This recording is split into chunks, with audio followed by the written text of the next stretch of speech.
여러분, 지금 미국은 중간 선거 중이죠. 지금 현재까지는요, 뭐 초박빙이라고 이야기는 하지만 하원 선거는 공화당이 이길 거라고 이야기를 하고요. 주지사 선거도 뭐 아슬아슬하게 공화당이 이길 거다, 그렇게 이야기하고요. 상원 선거는 초박빙이라고 이야기합니다. 초박빙. 실제로 말입니다. 미국에서 여론조사를 했는데 그 조사들도 비슷하게 나타납니다. 거의 초박빙으로 나타납니다. 뭐 크게 차이 나는 데는 상원 선거는 좀 공화당 승리라고 많이 차이가 나는 것도 있지만 거의 초박빙이에요. 그렇지만 시장 전체에서는요, 공화당 우세로 점칩니다. 이렇게 되면 지금은 민주당이 하원도 장악하고 있고요. 또 상원도 부통령의 캐스팅 보드로 장악을 하고 있습니다. 그런데 만약에 민주당이 이 의회의 어떤 지배력을 잃는다, 이러면 시장은 굉장히 변할 거다, 이렇게 예측을 합니다. 당장 말입니다. 당장 민주당이 뿌리는 돈, 조 바이든 대통령이 재정 지출을 많이 내는데 이 재정 축소해라, 이렇게 나올 거라는 거예요. 재정 축소해라. 재정을 뿌리는 걸 축소하면 어떻게 되겠습니까? 시중에 돈 뿌리는 게 줄어들겠죠. 돈 뿌리는 게 줄어들면 물가가 덜 오를 수 있다고 생각을 하는 거고, 물가가 덜 오를 수 있다고 생각하면 이게 금리 인상의 속도도 조절될 수 있다고 생각을 하는 거죠. 그렇게 되면 시장은 어떻게 될까요? 시장은 당연히 주가가 올라가겠죠. 금리 인상에 대한 속도 조절론이 나오니까 말입니다. 우리 원달러 환율이 말입니다. 지금 푹푹 떨어지는 것도 바로 이런 이유입니다. 바로 이런 이유예요. 금리 인상의 속도가 조절될 거다 하는 그런 이유 말입니다. 그래서 우리도 원달러 환율이 폭락하고 있거든요. 그만큼 공화당의 승리, 도널드 트럼프 대통령이 이끄는 공화당의 승리가 점점 기정사실화돼가는 느낌이에요. 그만큼 말입니다. 시장입니다. 아직 결론이 난 건 아니에요. 시장은요, 여러분 보세요. 금리가 내려가고 있습니다. 미국의 10년 만기 국채 금리가 1.61% 떨어졌어요. 급락 수준이죠. 이 정도면 4.1460으로 떨어졌습니다. 많이 떨어질 때는요 4.1230까지 떨어졌었거든요. 4.1230. 채권 금리가 떨어진다는 것은 여러분, 이게 기준금리의 속도가 더 느려진다는 그런 의미로 해석할 수가 있거든요. 이게 우리로 보면 원달러 환율이 떨어지는 것과 거의 비슷하다는 이야기입니다. 이렇게 되니까 시장은요 요동을 치고 있습니다. 미국 시장 요동을 치고 있어요. 여러분 보세요. 다우산업지수가 1.26% 올랐습니다.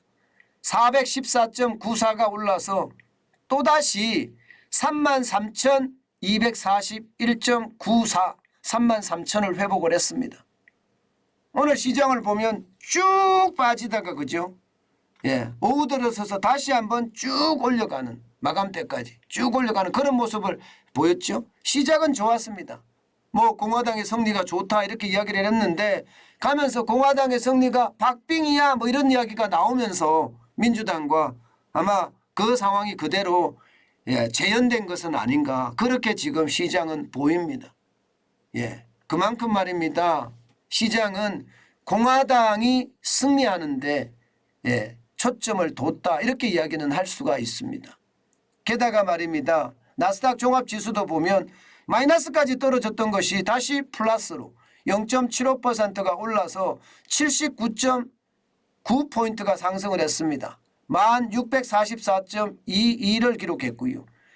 이게 기술주 중심이라면 블루칩 중심의 S&P 500 지수는요 0.54% 똑같은 모양새를 보였습니다. 장 후반에 떨어졌다가 다시 막판 이게 반등을 하는 그런 모습을 보였고요. 20.69가 상승을 해서 3,827.49로 마감했습니다.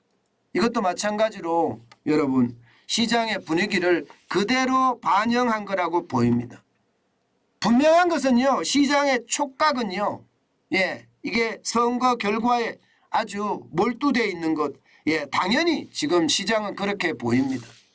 아마 시장은 지금 제가 말씀드린 것처럼 상황이 굉장히 좋아질 거다. 그렇게 예상을 하고요.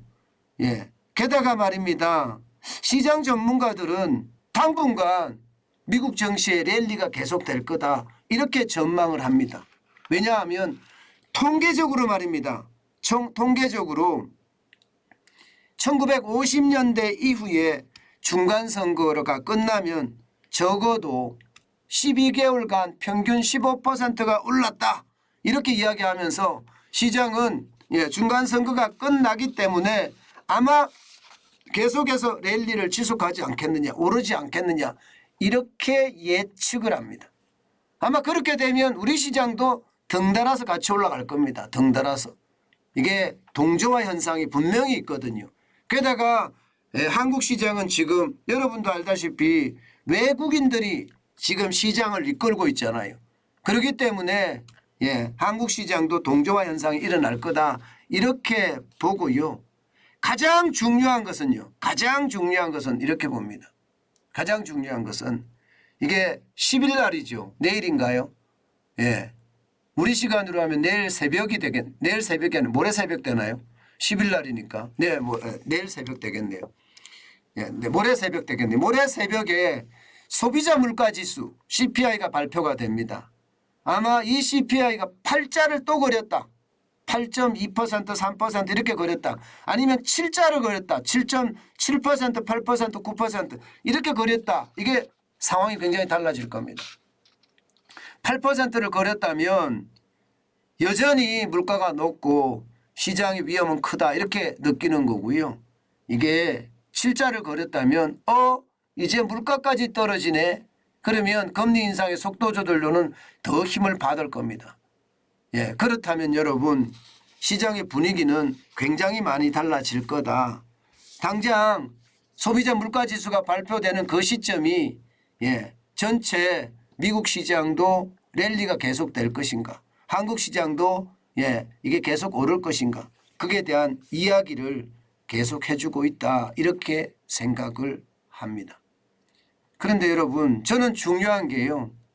저는 거품이 아니라 실적이라고 생각을 하거든요. 이럴 때 시장 너무 덕락이 심합니다. 조심하셔야 됩니다. 진짜 조심하셔야 돼요.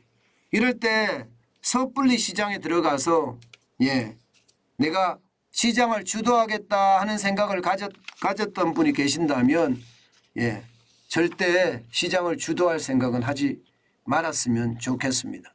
물론 투자할 기회이기도 해요. 그렇지만 이게 저처럼 저축하는 사람들의 투자는 과연 지금이 맞나? 저는 그런 생각 지금 많이 해봅니다. 이게 거품에 대한 우려가 아직 있거든요. 실적이 저는 더 중요하다고 보거든요. 실적까지 좋아지면 금상첨화인데 기업의 실적이 좋아질 것 같은 그런 큰 이유는 별로 없습니다. 그런 상태이기 때문에 늘 조심해서 방어적인 투자 해야 된다. 그렇게 말씀드리겠습니다.